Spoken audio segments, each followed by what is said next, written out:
So that's really how I got my start in the career trajectory that led me here, was just kind of not taking no for an answer. I like to say that my dream job didn't exist, so I created it. And it took me a long time to get there. It took a full decade from when I graduated from school until I started the fund. But I can look back now and say that all of the steps of that process, even if it was a circuitous path, they did all eventually lead me here.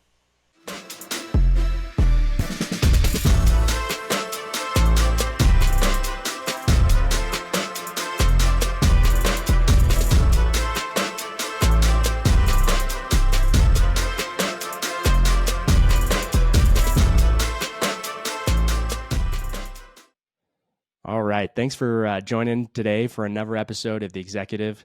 For those tuning in for the first time, this is a show where we interview some of the best founders, investors, and operators on their life lessons and advice on how to make it at the highest level. And we dig into their background to figure out how they got there and what were the tips and tricks along the way that really helped them to get where they're at in their career. Today is no different. I'm excited to welcome Meagan Crawford, who's the founder and managing partner of SpaceFund, a venture firm focused on investing in aerospace companies who are investing out of their second fund and have already invested in companies like Axiom, SpaceX, Voyager, OrbitFab, and have a whole host of other great investments that we're excited to talk about today. Not only is she a prolific investor, but she is now on the board of 8 different companies, which we're going to talk a little bit about today on how she's able to do that, because I think that's a record for this show to be on the board of 8 companies. So excited to dig in today. Meagan, thanks so much for joining us. Really excited to have you here today. So happy to be here, and hopefully I can share some interesting wisdom and what not to do's with your audience. Well, I'm sure we'll get into that, and plenty of things you did really well too. But maybe before we get into that, let's hear a little bit about your background. I think you started even in the early days as a personal financial planner, right, at Primerica? Yeah, interestingly, I was on the phone with my brother a couple of days ago, and unfortunately, he's going through a divorce. They're trying to split up the assets. And he told me, he said, Meagan, do you remember back in the early aughts when you set me up with a retirement plan at Primerica? Turns out I still have that, and it's worth like 10 grand now. I'm like, whoa, congrats, bro. 10 grand. You know? I would hope it'd be more. Yeah. Well, he only put a couple $100 in because he was a college student at the time. So it turns out it did really well. There he goes. Yeah. So good for him, But no, so Yeah. I was a financial planner with Primerica. It's a division of Citigroup.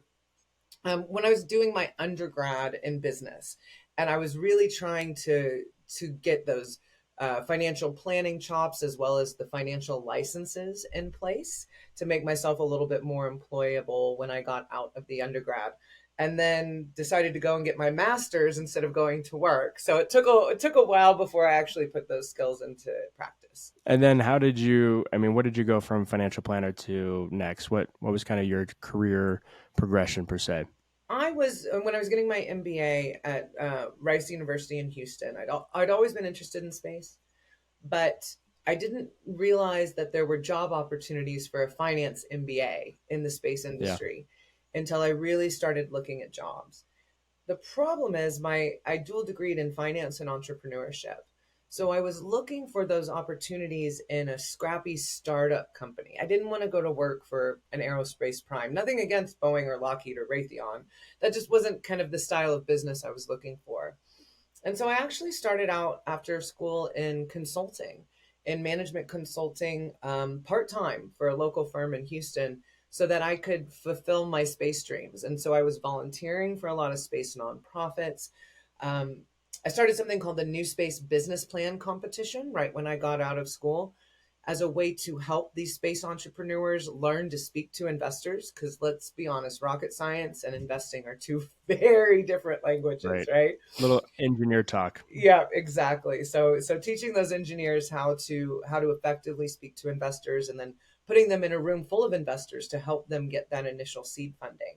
So that's really how I got my start in the career trajectory that led me here, was just kind of not taking no for an answer. I like to say that my dream job didn't exist, so I created it. And it took me a long time to get there. It took a full decade from when I graduated from school until I started the fund. But I can look back now and say that all of the steps of that process, Even if it was a circuitous path, they did all eventually lead me here. And you had worked for, was it Deep Space? You're the CEO of Deep Space Industries, I think, before starting the fund. Is that Yes. right? That was my first opportunity to actually work at a space startup. Yeah. And I mean, how important was that for you now, having had that experience being in a startup, being on the other side of the table to understand what they're going through? It was immeasurably important. So, Yeah. having worked as a consultant, having run the business plan competition, I worked at a lot of different companies, saw a lot of different businesses, provided a lot of advice. But Deep Space Industries was my first real, grind it out, work till midnight, and maybe the CEO will order some pizza and buy us some beer kind of Maybe. startup Yeah. lifestyle, right? Which it is a lifestyle. It's very different than having a 9 to 5 job. And so being in the trenches like that, you really start to understand what works, what doesn't, what's important, what isn't important, what you need from a team that's going to run a successful startup. And very few people can understand those things without having lived through it.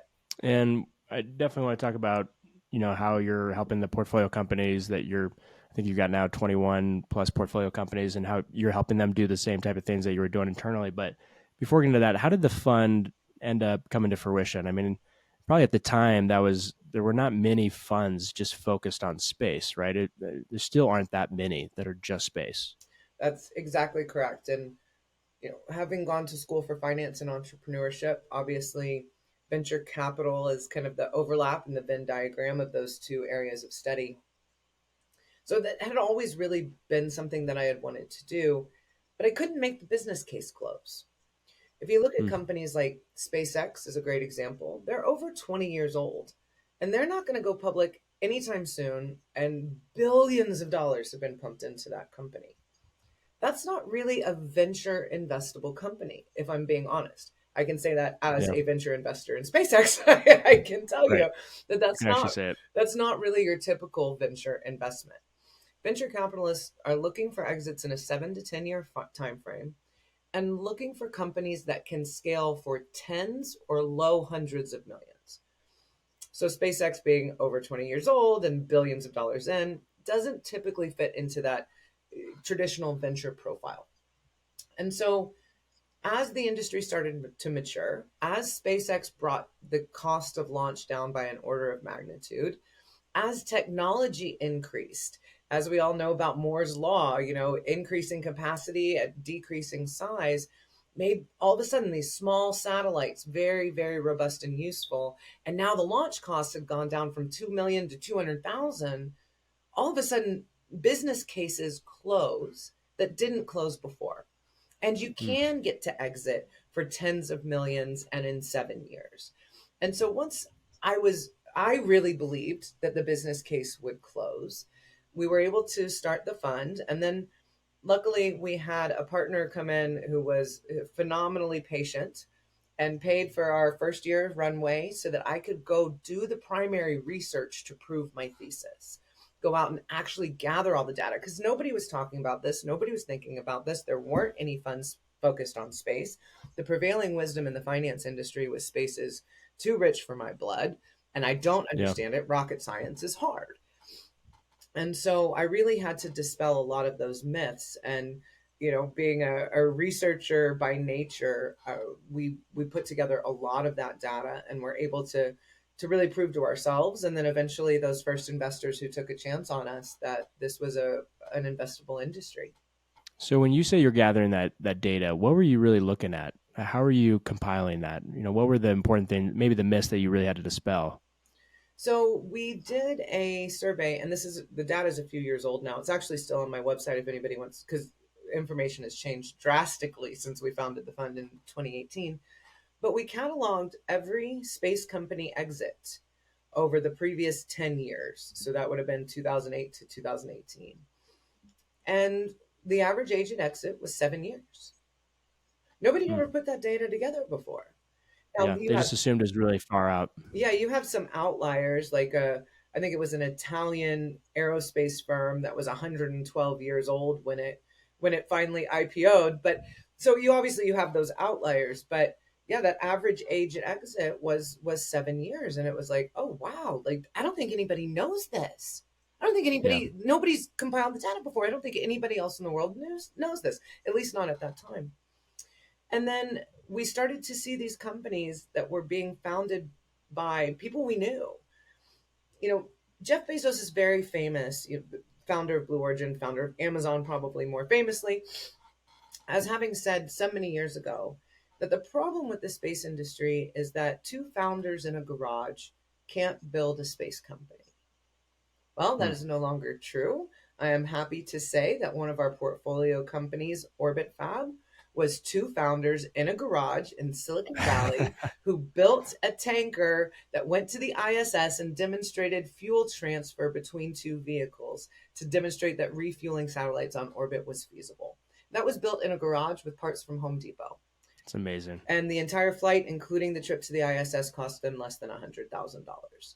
So when you look, I mean, startup companies in a garage will spend that much on servers, right? Right. So all of a sudden, the case closed for space venture capital, and luckily we were involved enough in the industry, saw this coming early enough that we were able to be the first ones in, which you can tell by owning the URL spacefund.com that we were pretty Yes. early The to the fact that you have game. a .com. Yeah.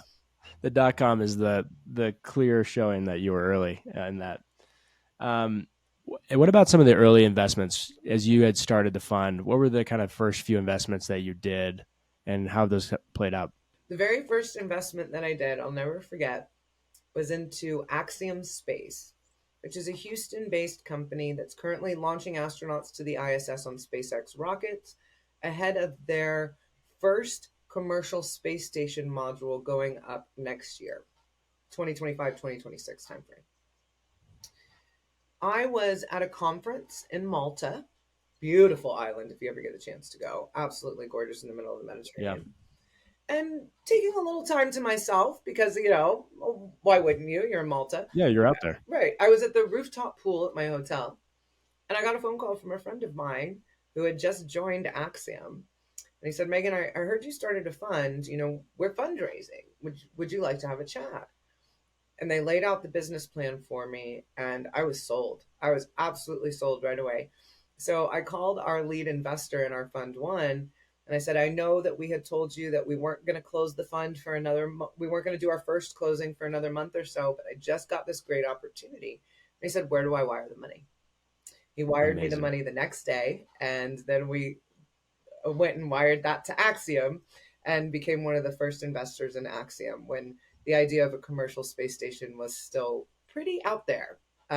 Right. So we're very pleased with how that one has developed. And then initially, I think, like most people, when they start a company or start a fund, you start with your friends and your family and you move out from there. Certainly, our investors, I do like to call my fund one our friends and family rounds because involved me calling my dad and begging him to write a check, right? It really was a friends and Yeah, family. here's my research. Come on, Dad. Yeah, exactly, right? And so, but it did start with friends, with entrepreneurs that we knew that we could trust. As we started building out a more robust due diligence process, those first couple investments were just instinct and people that we knew we could trust because we'd worked with them before or they were coming out of NASA or an organization like that. So we knew they had the technical chops. So a lot of it at the very beginning was honestly a little messy and disorganized, and lots of Yeah. lessons learned that have helped us perfect our process over the year. Well, because you ran that business plan competition and have seen so many business plans, what was it about Axiom's business plan that really got you? Like, and what do you see in like business plans that really register for you? This could be real. So we have a three-step process, three-pronged approach, whatever you want to call it, as that first level of our due diligence. There's always the gut instinct, always trust your gut. But where I focus my time is investigating tech, team, and timing. I like the alliteration, it's easy to remember. The technology, though, the space industry, that's a little more difficult than other industries. Now, I'm not saying that I understand AI or could be a good AI investor. We all have our specialties, but Yeah. space specifically is actually rocket science in a lot of cases. So understanding the technology, and a good friend of mine that we work with from DARPA, the Defense Advanced Research Projects Agency, he likes to say when they're looking at companies to potentially put in their portfolio, if it purports to break one law of physics, fine. If it purports to break two laws of physics, now we've got a problem, right? Now it's definitely not Yeah, feasible. Okay. it's impossible. So technical feasibility, that's tech. Timing. Is this product going to hit the market at the time when the market needs the product? So frequently, especially in this industry, we see people who are years too early, maybe a decade too early. They've got a great idea, they've got some great technology, but the market for their product isn't going to develop for 5, 8, 10 years. And so, and the reverse is also true. We see a lot of bandwagon companies. One of the bits of research that we did early on involved tracking the launch companies. I'm currently tracking 180 launch companies around the world. Everybody's heard of Wow. SpaceX. A lot of people have heard of Blue Origin and Virgin, but 180? And no Yeah. matter Do we which, really need that many? yeah, no matter which way we slice the market, we could not come up with a scenario where more than 20 to 30 of those companies survive. So if you want to start a launch company right now, I'm sorry, honey, you're 20 years too late. Okay. You've missed that market timing, right? Right. So that timing part is really important. And then the team. Fundamentally, you hear investors say this all the time. It's become kind of a colloquial saying, but it's true. We don't invest in companies, we invest in people. We invest in teams. And I would say the number one piece of advice that I would give to a technical founder is to step out of the way. You are going to be much more valuable to your company as a chief technology officer than as a chief executive officer. Let somebody who has the business experience, who's been through the ringer, who understands how to talk to investors, let them do all of the accounting and the marketing stuff you don't want to do anyway, to be Right. honest. It's not. Right. Yeah, it's And not your so joy. we look for those teams that understand how to complement each other, understand what's the right role for not just their skill set, but their own happiness. And we do a lot of due diligence on the teams. The interesting thing about the space industry is, as much as I talk about how rapidly it's growing, and it is still very much a small industry. And if you've started a space company and have anyone with any experience on your team, there is a very high likelihood that either I know them or I know someone who knows them, right? It's not even 7 degrees of Kevin Bacon. It's 2 degrees of Meagan, right? Okay. Yeah, Um, you can, and it's, you're doing that for like reference checks to understand who really is this person. exactly. So that's really it. Is tech, team, and timing. If you can cross those three hurdles, then the rest of it is solvable problems, right? Maybe you've got a terrible company name, need some branding help. Maybe you need some legal help because there's a lot of legal and regulatory concerns with this. We can solve all those problems as long as you have the tech, the team, and the timing. And when you're seeing teams, how many people are they typically? Are they just a couple co-founders, or are you starting to see the team built out by the time you're getting involved? So we're unique amongst venture capital firms in that a lot of VC firms specialize in a stage. So seed stage, series A, series B or C. We don't, although we prefer the earlier stages just because we see that's where we see the most value appreciation. We will look at any company that utilizes space or technology from space to create value. And so that means we've run the gamut. We've invested in a team that the one I was talking about that built their product Orbit Fab out of the garage in Silicon Valley. It was just 2 people when we wrote the first check. Now I think they have 100 and something people at that company, and we're still writing them checks. Axiom maybe had 10 people there, and there are now several hundred people across Houston and Cape Canaveral and all over the place.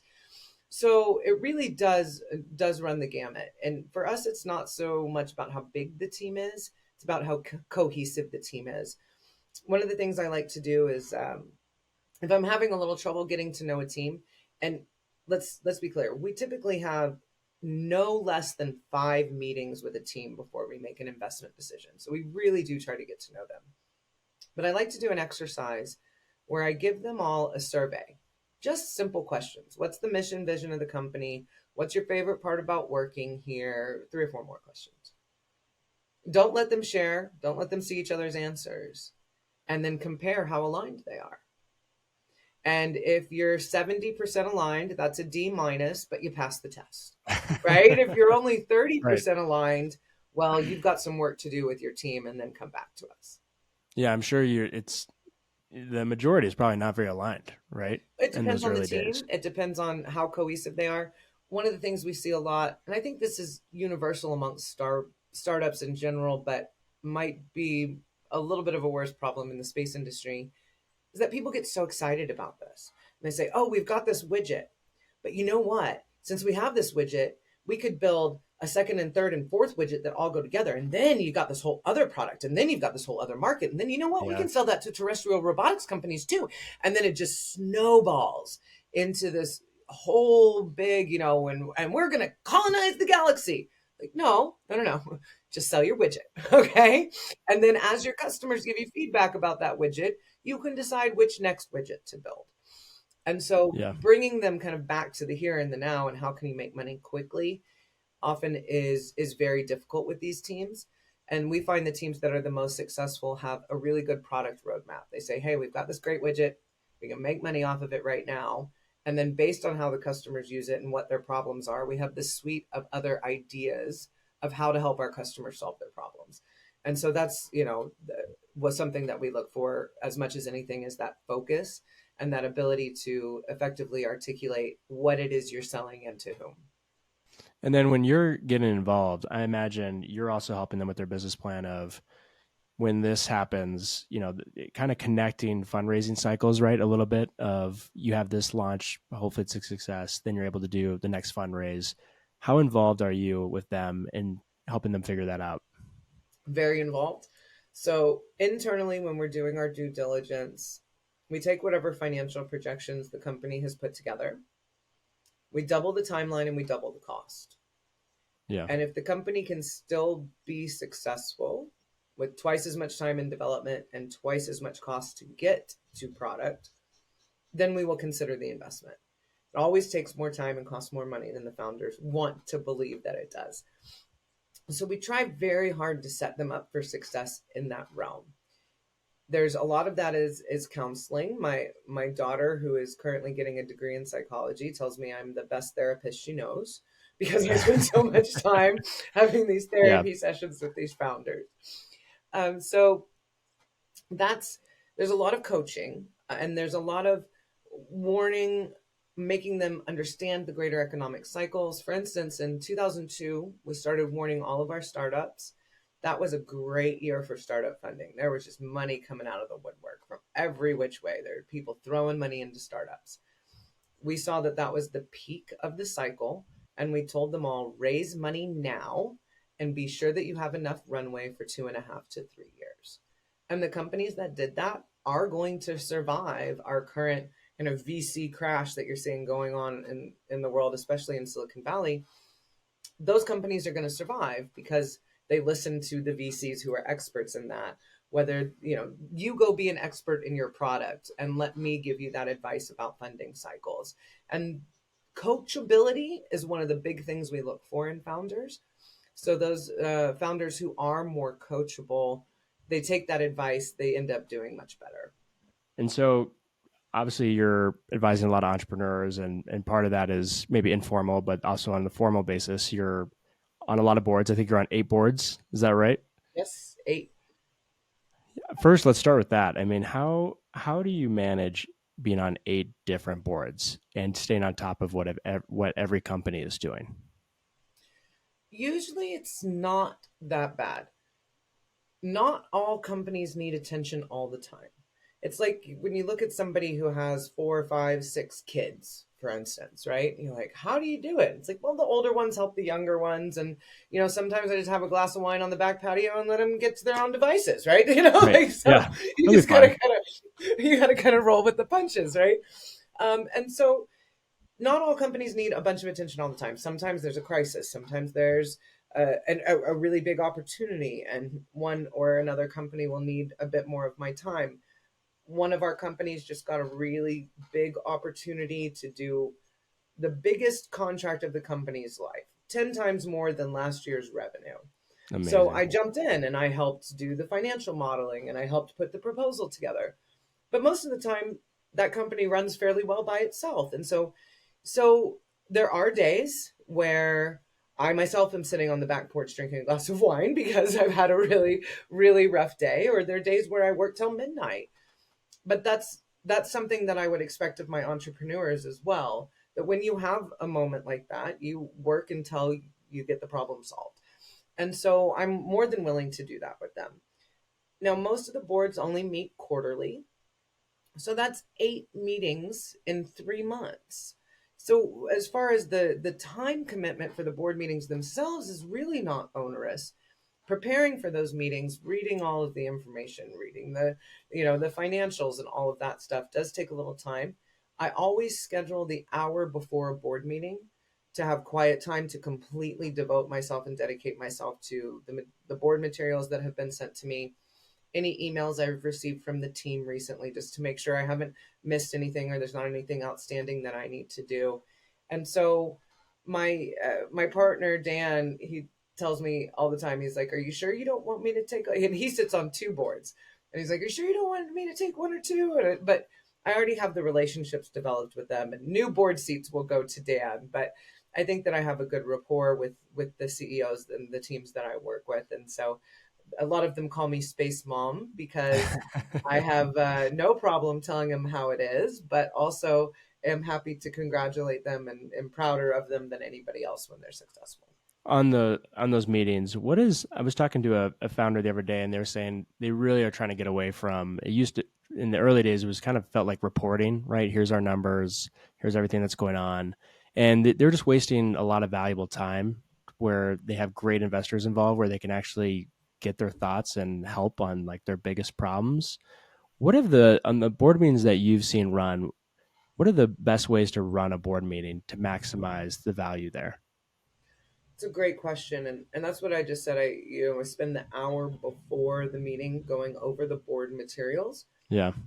A CEO should have those materials to the board several days, because not everybody works that way. Sometimes people like to look at this on the airplane, or you know what I mean, they when they have some free time. The board needs time to digest your report, your CEO report, your financial information, any new contracts or big news that's coming down the pike, new hires, things like that. Put that all in your report. Let the board read it before the meeting. And then the first 10 minutes of the meeting can be, are there any questions about the report? Boom, done, over. Okay, now here's what I need help with. Does anybody have an introduction to this government customer? Does anybody know this investor that just called us up out of the blue? Are they legit? Right? Like those are the sorts of things you really want to focus your board's time on.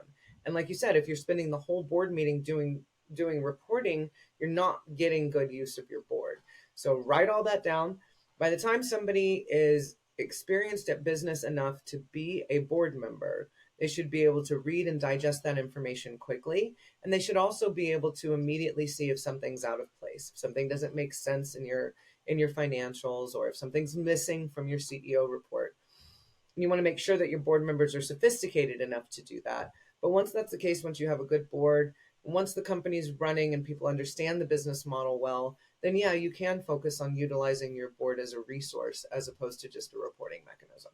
How often is it though that that board member shows up not prepared and hasn't read anything, and you're That trying to does get them happen. up to speed? Yeah. That does happen. And I actually was recently on a board meeting that was the day after I was supposed to be at a rocket launch.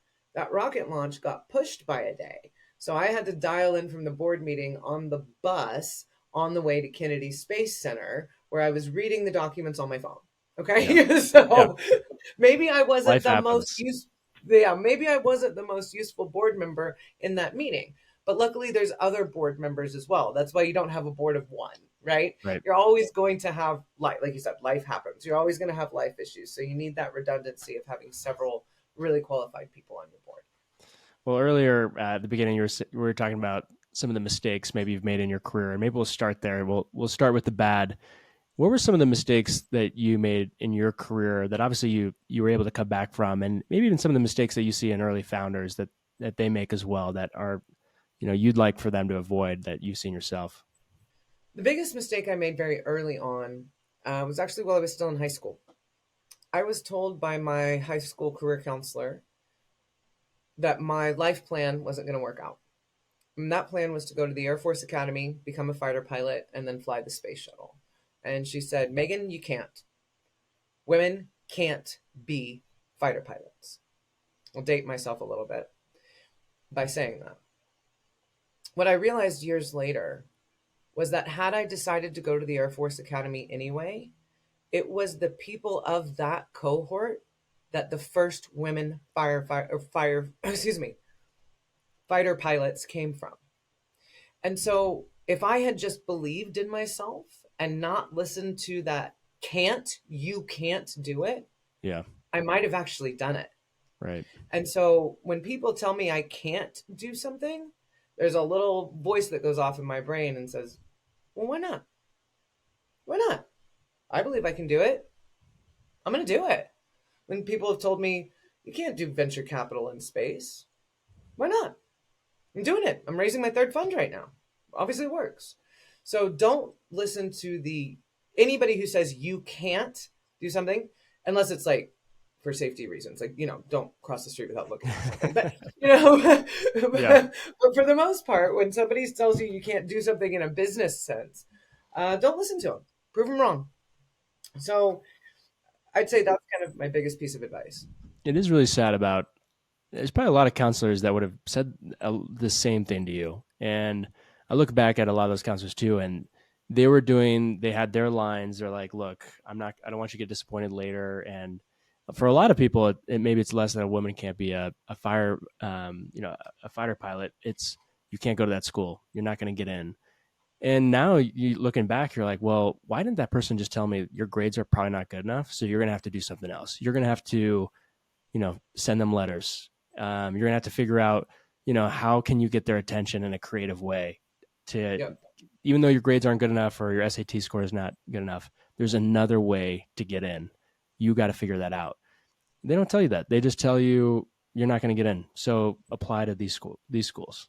And that's such a disservice to so many kids, unfortunately, that they were just told there's another way. And like you said, they're just doing their job. They're Just doing their towing the job. party line. This is what they were taught to do, and don't let the kids get their hopes up, and set them up for success by steering them in the right direction. And so, there's something to be said for that for some people. But Yeah. when you find a kid who's got a fire in their belly, you figure out how to make it happen for them. And I wish there were more people who did that. And fascinatingly enough, and when I write my memoirs one day, this chapter is going to be called A Tale of Two College Counselors. When I was getting my master's years later, I was talking to my career counselor there, and I said, well, what are you going to do? You're getting this fancy MBA in finance and entrepreneurship. What are you going to go do with it? And I said, well, I guess I'll just go be a management consultant and, maybe do this and that. And she said, Meagan, I'm bored just listening to you talk about that. How bored are you going to be if you go do that job? Right. What is it that you're really interested in? What are you passionate about? I said, well, it's always been space, but I can't fly the shuttle. I can't be a fighter pilot, so I can't fly the shuttle. So there you go. And she totally called BS on me. And she said, Meagan, you're getting a master's in business. Aren't there businesses that do things in space? And it was this huge aha moment for me where I suddenly realized that I could apply my skill set to the thing that I was passionate about. And I always like to say where your passion and your skills align is where you're going to find fulfillment in your life. And that's when I had that aha moment. So for all the poor counselors there are out there, there's also the really good ones. I will never forget you, Marie Bergeron, if you're listening. You changed my life. And that's so true. And same could be said for a lot of teachers, right? That really inspire a lot of kids Mm-hmm. to be better. Well, what were I'm sure you see a lot of founder mistakes too. What are some of the ones that stick out that you're just, almost kill you that you want them to avoid? So as I briefly alluded to earlier, technical founders who want to maintain control of their company at all costs will often drive those companies into the ground because they're not coachable. They think they know everything, and they won't let anybody else come in and handle the things they don't know how to do. Having a team, there's a reason very few successful companies are companies of one. You need people with different skill sets. You can't do everything. Not only are you not skillful enough in all the skill sets to do all the things, not enough time, and there's not enough hours in the day. There's not enough Yeah. days in the week for you to do Right. everything. You're going to burn yourself out. So surrounding yourself with the right team is the number one thing, and something that we talk to founders a lot about. I also already mentioned it's going to take twice as long and cost twice as much as you think. So my mom often accuses me of being a Pollyanna. Those of you who are a little older in the audience will remember that adorable Disney movie from many years ago about the little girl who just saw the best in everything and everybody. I see that a lot in founders as well. They're just so excited about their baby, about this project, that they underestimate risk, underestimate timelines, underestimate capital needed to develop their project. So always try to be the pessimist when it comes to that. Always under promise and over deliver, Hmm. right? And we see this a lot with space companies. And bless his heart, I have a lot of fondness for Elon, and he always does what he says he's going to do, but he has never once hit a desired timeline for SpaceX. Not a single time has he ever delivered anything on time. Not once.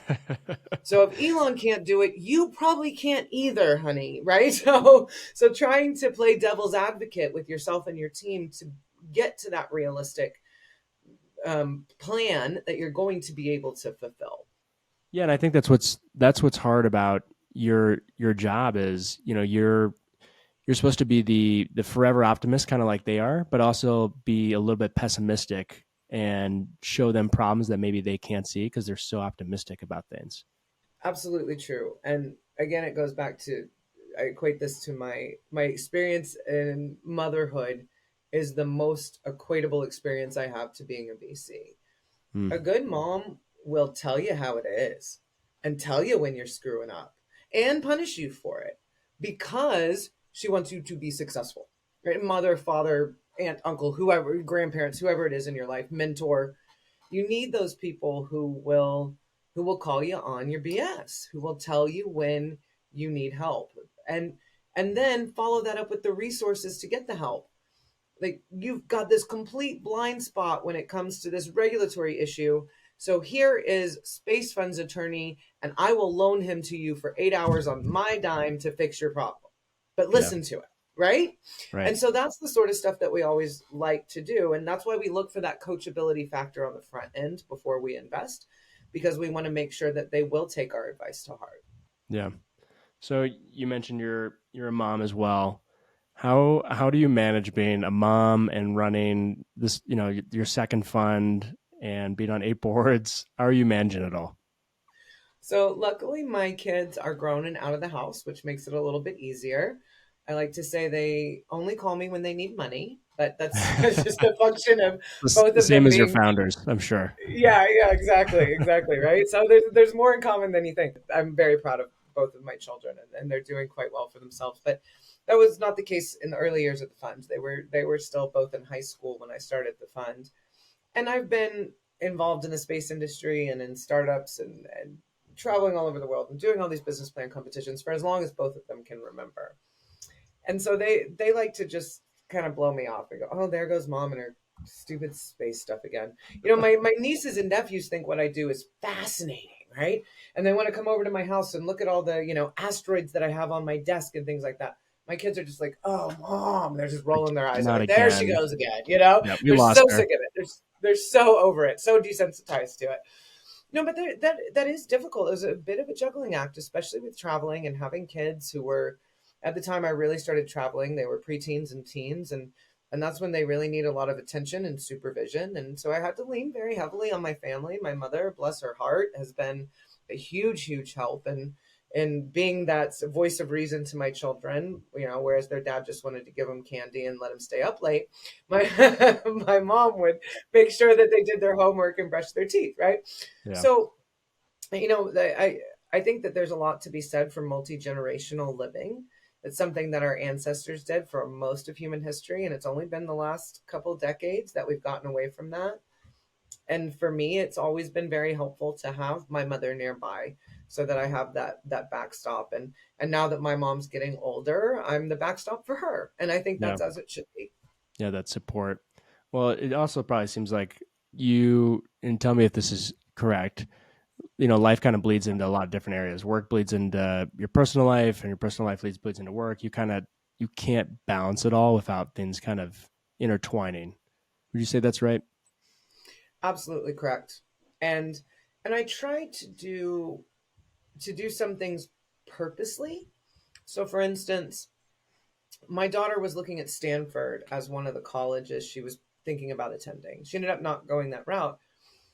But I was working for a company that was based in Silicon Valley at the time. And so I flew her up on a Friday afternoon to Silicon Valley, and we went in towards Stanford, and we went and saw the Computer History Museum, and I got to take her onto NASA Ames campus and show her around. And so I really kind of pulled her into that world with me, even if it was just for a weekend. Then every time she called me and I said, "Hey, I'm at the office at NASA Ames," she'd go, "Oh, is it right by the blah, blah, blah?" You know what I mean? And she was able to really kind of interact with my life that way.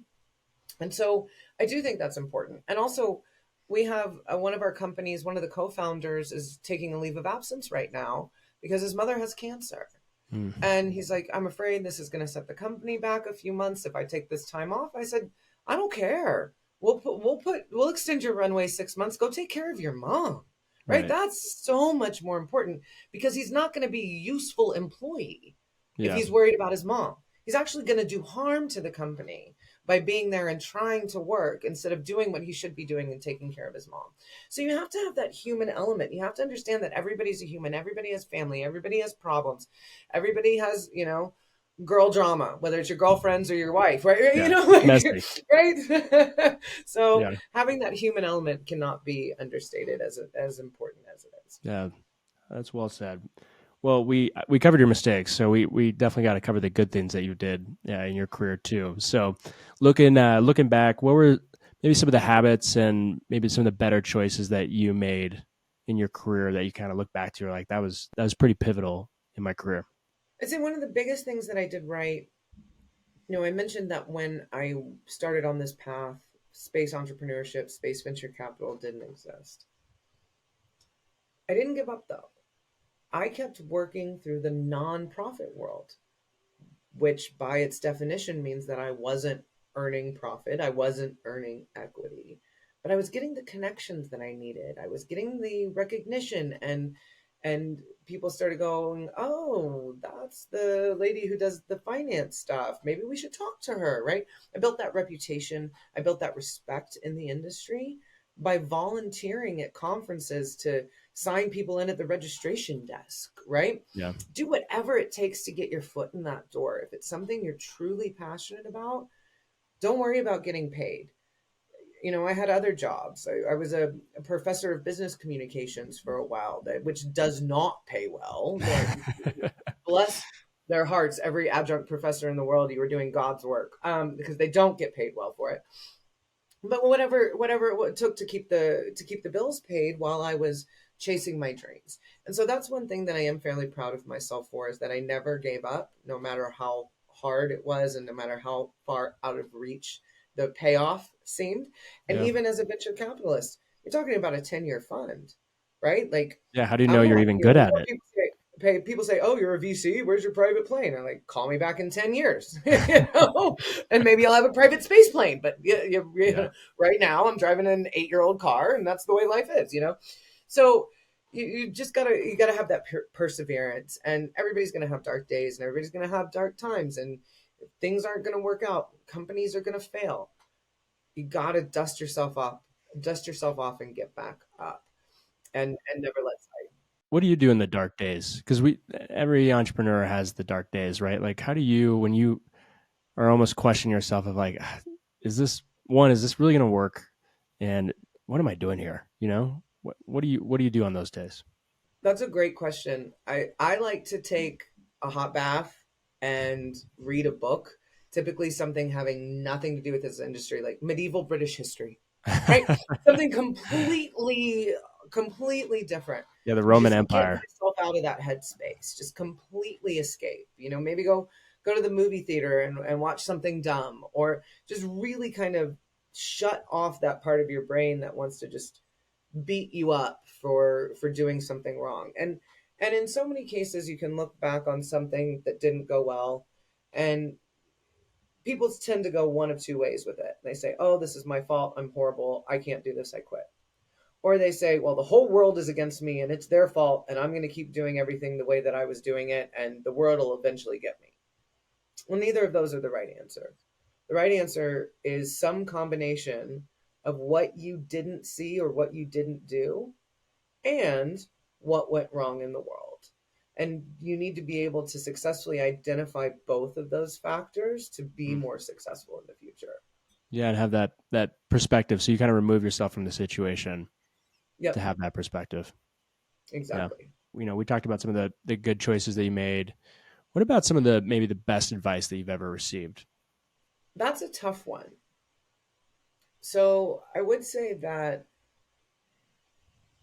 one of the things that technical folks and creative folks don't really understand, that my grandmother instilled in me from a very early age, is it doesn't matter how good your technology is, doesn't matter how beautiful your painting is or how creative your website is. If you're not communicating effectively, nobody cares. Hmm. Communication is the key. If you can't get the idea out of your head and into somebody else's head, it's never going to go anywhere. And I see so many folks that send emails riddled with grammatical errors and misspellings. It's like, I know you saw that little red squiggly line in your email. I know that your email program told you that was spelled incorrectly, and yet you still sent it. Don't be lazy with your communications, because that's how the rest of the world judges you. And so I'm a fifth generation native Texan and have very little, if any, Texas accent, because my grandmother always told me, if people hear that Texas accent first, they won't take what you have to say to seriously. They'll think that you're just some dumb hick from the country. And so she kind of beat that out of me. Now I can turn the Texas accent back on whenever I want to, But but for the most part, you can it turn doesn't it off. exist. Yep, right. And so I would say appearance, communication. A lot of people don't understand how important these things are, how important first impressions are. And I'll tell you right now, if a founder sends me an email that is riddled with grammatical and spelling mistakes, I won't take a meeting with them. If a Yeah. founder comes up to me at a conference with their shirt half untucked, smelling like BO, I won't take a meeting with them. If you don't take the time and care to communicate effectively and to take care of yourself effectively, I don't trust you to take care of my money effectively. Yeah. That's a good point. I mean, you're trusting them with a lot, and they can't tuck a shirt in. It's hard to give them $2 million. Yeah, exactly, exactly. All right. What about a favorite book? Love asking Mm. for book recommendations. It can be business related, it can be science related, whatever you'd recommend. So the best book that I read last year was by a gentleman named Ashley Vance, and it's called When the Heavens Went on Sale. And it Interesting. follows the early days of Rocket Lab and Planet and a lot of the companies that you hear about now that 15, 20 years ago were really struggling to make their dream a reality. And what's absolutely fascinating to me is Peter Beck, who's the CEO of Rocket Lab, who I've had the pleasure of meeting several times, this fabulous character from New Zealand. And there's these I've heard he's stories. incredible. I've heard he's so Yeah, smart. there's these stories from his childhood of him creating rocket engines in this shed behind his house, and his parents being like, "What is that kid doing out there?" He's like blowing up the neighborhood. And he at one point he strapped a rocket engine to a bicycle and entered a bike race with a rocket engine on his bicycle. I mean, it's just absolutely Amazing. fascinating. Yeah, so that's my favorite space book right now. It's the best one I've read in years, and because it covers the business of space, but also the humanity of these personalities and who they are and what's made them successful, and will give folks who are interested in this industry a good baseline and background of how we got to here. based on the struggle. They always say you stand on the shoulders of giants. Well, these are the giants that we're standing on the shoulders of now. So that to me was just well written, well researched, phenomenal book. And like I mentioned, I love to read British history, especially medieval British history, and anything by Dan Jones is fantastic. That's, yeah, I'll have to check that one out. It sounds super fascinating. Last kind of couple quick questions. I feel like you maybe have some truths about you that are maybe contrarian, right? And maybe one of those obviously being contrarian at the time was, you can become a woman fighter pilot, and that's been proven, wrong back then. What are some of the maybe ever beliefs that you have that are maybe contrarian that others, would believe is true or not true that you have that have really helped you too in your life? So we talked about one of them. I'm going to start a launch company. I'm going to start a launch company. It's like Oprah's handing out launch companies, right? No, stop investing in launch. And there's investor after investor that's pouring good money after bad into launch. Stop. Your time Yeah. that time sailed 20 years ago. There are people who believe that because I used to work at an asteroid mining company, I will fund an asteroid mining firm. Absolutely not. The reason that company doesn't exist anymore, and it was sold for the technology it created, not for its asteroid mining capabilities, because that's 10, 15 years away. Doesn't fit in a venture timeline. Now, as far as the other things that would seem contrarian about me, I'm not necessarily interested in humans living and working in space. Humans are squishy. Humans are hard to keep alive. We are going to need some humans in space, obviously. But the more we can do remotely and robotically, the more successful we'll be as a species in space. And those robots have to come first before the humans can live healthy lives in space. Interesting. So And so your vision is more, at least initially, robots in space than people living and manning stations up there. I think that will happen. And I Yeah. hope that it happens in my lifetime. But is it an investable proposition today? No. Interesting. Now, Yeah. I hope that by my fund 4, fund 5, fund 6, I can say that will be different. But today, no. I'm not investing in moon bases or Mars bases or ships to carry 1,000 people to the edge of the Milky Way. It's very hard in this line of work to discern science fiction from science fact. And that's where I think I may seem contrarian to people who are excited about the space industry and excited about the future. I am too. But I have to be realistic with my limited partner's money that this Mm. is actually an investable idea. Yeah. And so I think that breaks a lot of hearts along the way. Right. Yeah. They don't want to hear that. Because you mentioned Fund 5, Fund 6, there's a lot of people that now want to invest in space, and difficult to, if they don't have a background in it, maybe don't have uh, the capital, maybe, but, they want to invest in a growing industry that they believe in. You're on Fund 2. I think you're now raising Fund 3 now. Is that correct? That's correct. Yep. How do people, how do you end up being like an LP in a fund like yours? What does that process look like? And is there even an opportunity to do so? Great question. So we are the type of fund we are, and this is true of all venture capital firms that I've ever encountered. It's called a limited partnership. We can only take up to 99 accredited investors as partners in that fund. So that does limit the type of person we can have. An accredited investor is a class of investors that the SEC says, we don't necessarily need to oversee every one of your investment decisions because you have enough money and or enough experience to make these investment decisions on your own. You can invest in private markets.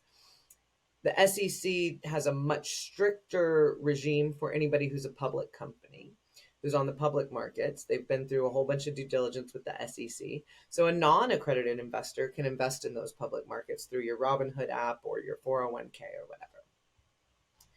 So accredited investors, we do have a form on our website that they can fill out if they want to learn more information about investing in the space industry. Great thing about investing in venture capital funds like ours, as opposed to going out and trying to do all the research yourself and make individual investment decisions, so that we have the expertise in the background, the due diligence capabilities, the deal flow. We get the best deals coming through because of our brand name, because of our experience.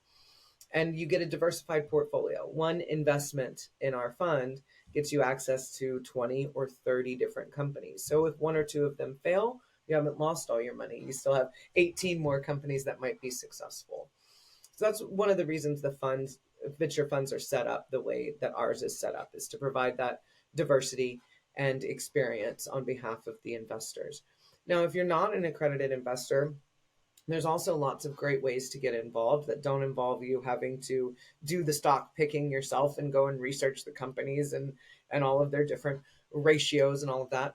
There's several ETFs. There's the UFO ETF. There's the ARK Invest ETF. Yeah.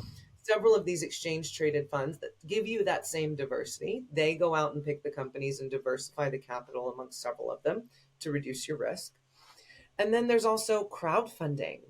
There's several crowdfunding platforms now that actually are doing space companies, and the same, in the similar kind of level of them being able to do some of the due diligence. In order to be on those crowdfunding platforms, companies have to have gone through a due diligence process.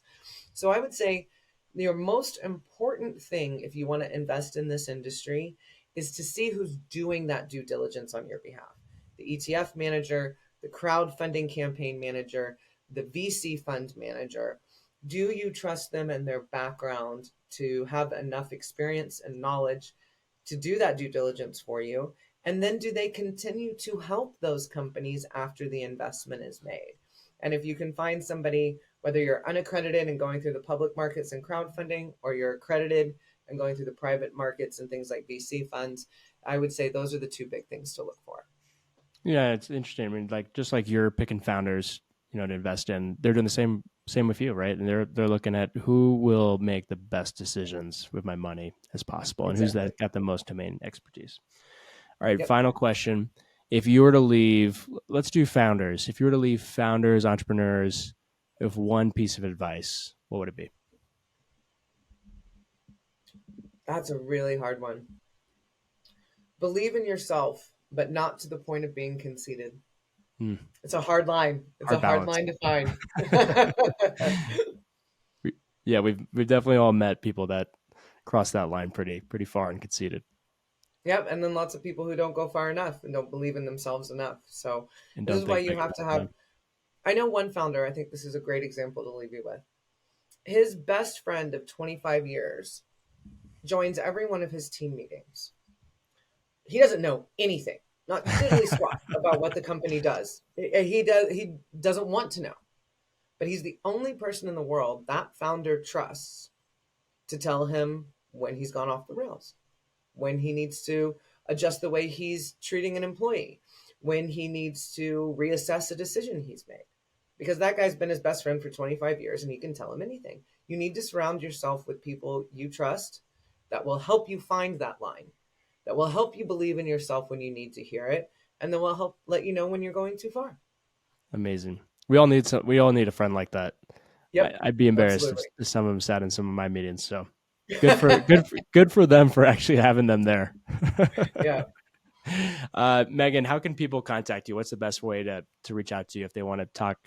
Whether to be LPs or for founders, what's the best way to reach you? SpaceFund.com. We have a contact form if you just have a question or want to know more about investing. And then if you're a startup founder who's looking at getting funding from SpaceFund, we do have a button right there that says submit your company for consideration. So the companies we like to gather a little bit more data from than just the plain contact form. Yeah. So if you're an entrepreneur, click that submit your company button. And if you're an investor or somebody who wants to ask a question, just go to that contact form on spacefund.com. And what will get your attention? I know you see a lot of the people submit. Honesty. And there's an adage in our industry: ask for investment, get advice. Hmm. Ask for advice, get investment. right? Yeah. So, and it's really true because again, you're looking for those founders that are coachable, that are willing to make adjustments based on what's right for them, what's right for the market. And so I much prefer for a founder to ask me for advice. How can I make this better? And you better believe I'm going to have opinions about that. No matter how good the deck is, I'm going to have opinions on how to make it better. And that's a great way to engage with investors, not just myself, but with any potential investor. Yeah. What a great way to end. Meagan, thanks so much for joining. Learned a ton, and appreciate you sharing all your life lessons and advice. Thank you, Matt. Great questions. I really enjoyed this.